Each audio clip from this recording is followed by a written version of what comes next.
Lose yourself in a good book. The Bookclub Energy Book Club. Now, after spending time in the United Arab Emirates with her husband, Limerick native Martine Madden was inspired by the tales she heard from the Armenian diaspora, and it caused her to write and indeed form the basis of her debut novel. Anyush is a love story set against the backdrop of the Armenian-Turkish conflict of 1915, which follows a young Armenian woman who falls in love with a captain in the Turkish army. Martine joins us now to tell us more. Martine, you're very welcome this morning. Thank you. I love the way we say that like it happens all the time.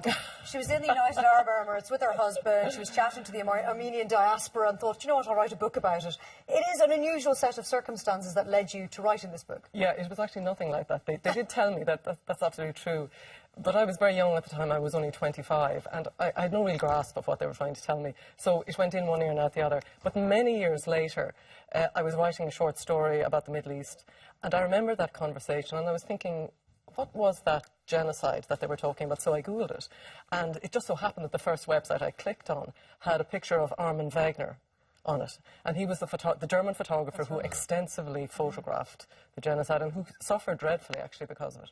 And you know the way it's a very hackneyed phrase to say a picture paints 1,000 words, but of course it does. And I remember the very first photograph I saw was a picture of a woman's body lying by the road. She was naked, she was emaciated, and lying on either side of her were the bodies of her 2 children. And I suppose, given where I was in my own life at the time, my 5 children were very young, and you know when you're at that stage of the parenting process, your world view really is dictated by the need to look after them and keep them safe.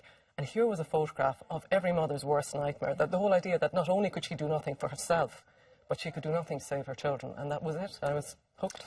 It is one of the kind of the forgotten genocides of the Absolutely. 20th century. And I suppose in as much as people here would have know anything about the Turkish army and its involvement in that, Gallipoli would probably be the thing that springs to mind. Yes.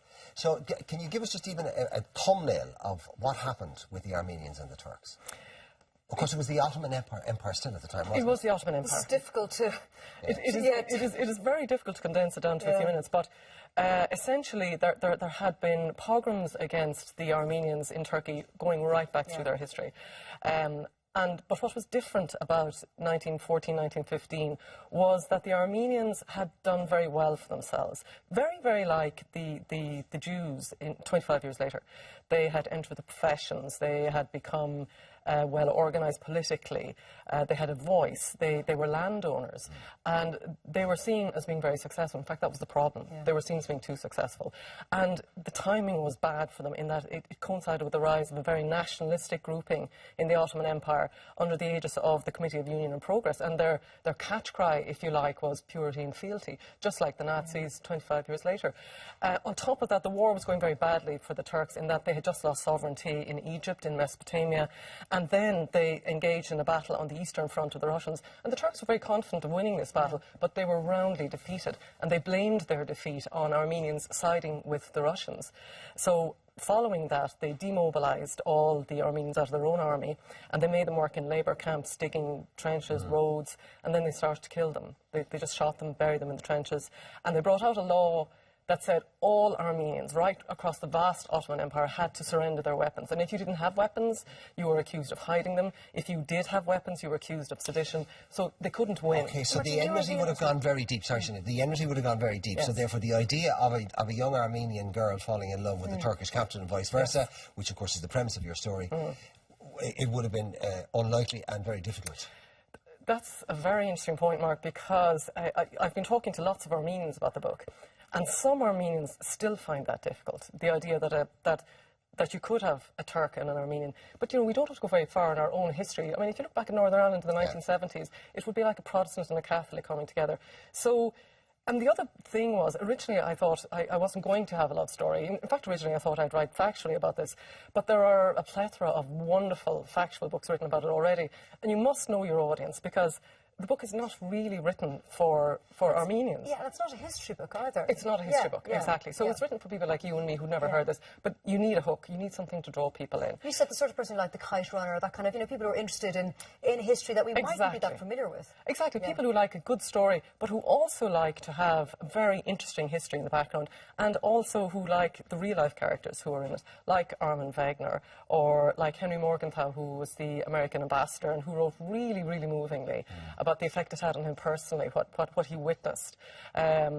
So it's a combination of all three. But you're right, some Armenians still find that difficult. Well, the thing is that your timing is perfect in actual fact, because the Great War, in all its theatres and all its facets, is now of much interest. And I think we possibly, through personal experience and our history, we know maybe more than we need to know about the First World War. Yes. We might have forgotten more than we should have, but we certainly know enough about it. Yeah. But that area, that theatre, is one that we wouldn't. No, and when you consider that there were 1.5 million Armenians killed, and we're not talking, horrific. It's unbelievable. I mean, we're not talking about soldiers here. We're talking about men, women, and children. You have a quote, actually, Martine, at the beginning of the book, which is a Churchill quote, which says, "History will search in vain for the word Armenia." Yes, and immediately, there was a great sympathy at the time. Like, Americans were fantastic. Henry Morgenthau wrote to the New York Times, and there was a flood of donations. Do you remember when we were young donating to the black babies? It was the same idea. Martine, unfortunately, we could talk to you all day. We're going to have to leave it there. Anyush by Martine Madden is available now with a lovely quote from Donal Ryan on the front. A beautiful, haunting and very important work, and I look forward to reading it. Thank you very much, Martine. Thank you, Martha. Lose yourself in a good book. The Board Gosh Energy Book Club.